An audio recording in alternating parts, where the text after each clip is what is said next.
परवरदिगार हमको दुनिया में भी नेमत अता फरमा और आखिरत में भी नेमत बख्शियो और दोज़ख के अजाब से महफूज है। परवरदिगार मुझे मुआफ फरमा और मुझको ऐसी बादशाही अता फरमा कि मेरे बाद किसी को शाया ना हो।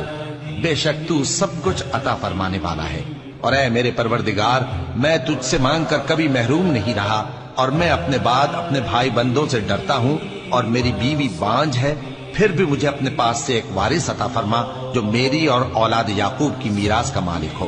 और ऐ मेरे परवरदिगार, उसको खुश अखलाक बनाइए। और मछली वाले पैगंबर यानी यूनुस को याद करो, जब वो अपनी कौम से नाराज होकर गुस्से की हालत में चल दिए और ख्याल किया कि हम उन पर गिरफ्त नहीं करेंगे, मगर फिर अंधेरों में अल्लाह को पुकारने लगे कि तेरे सिवा कोई माबूद नहीं, तू पाक है और बेशक